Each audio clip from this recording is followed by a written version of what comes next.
श्री गुरुदेव दत्त। आज आपण निघालो आहोत श्री क्षेत्र गाणगापूर येथे।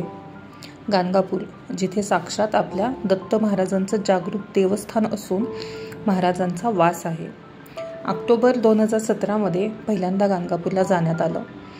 पौर्णिमा असल्यामुळे प्रचंड गर्दी, घाण, कचरा पाहून मी इथं का आले म्हणून माझी चिडचिड झाली होती।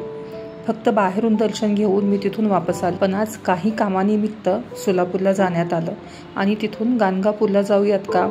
100-120 किलोमीटर आहे, तर जाऊ ना।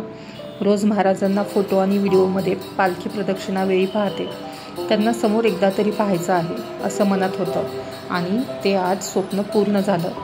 साक्षात महाराजांचा हात डोक्यावर आहे हे कायम नामस्मरण करताना वाटायचं आणि आज तोच हात डोक्यावर होता। त्यावेळी आपल्याला काय वाटतं हे सांगायला शब्द नाहीत। डोळ्यातून पाणी येतं, मन भरून तिथूनही आनंद वाटत असतो। आपल्यासमोर हातभर अंतरावर पाटावर महाराज आपल्याकडे पाहत आहेत।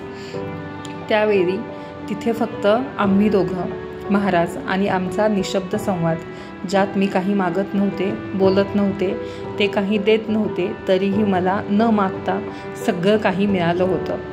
10 मिनिटं एकांतात महाराजांसमोर बसून राहणं, तिथून उठू वाटत नव्हतं। किती गोड रूप ते डोळ्यात मनात साठवून ठेवावं वाटतं। हृदयात फक्त प्रेम आहे आणि तेही त्यांच्यासाठीच। माझ्या मनातही तुमच्याशिवाय कोणीच नको हेच एक मागणं तुमच्या चरणी आहे। पुजारी दादांनी मला त्या अवस्थेत पाहून इच्छा पूर्ण होणार असल्या आणि झाल्या की असं होतं म्हणाले।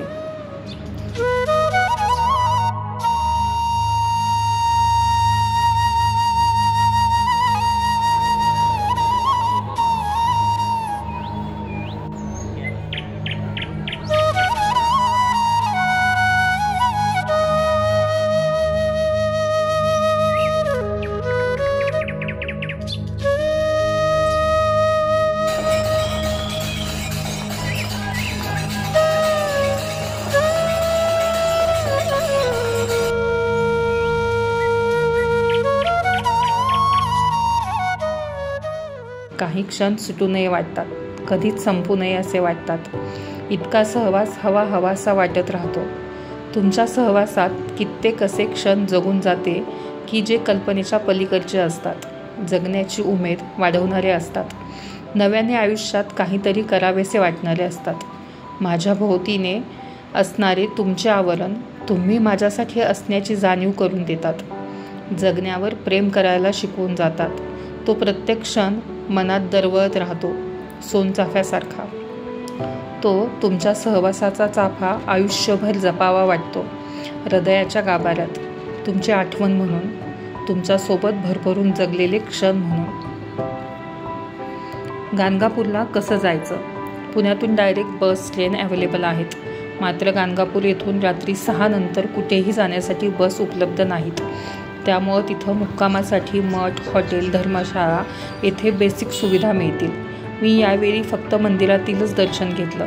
जवळपास बसव कल्याण, कडगंजी, कुमसी हेही एका दिवसात पाहता येतील अशी गुरुचरित्रातील अध्यायामधील ठिकाणे आहेत, याचेही दर्शन होईल।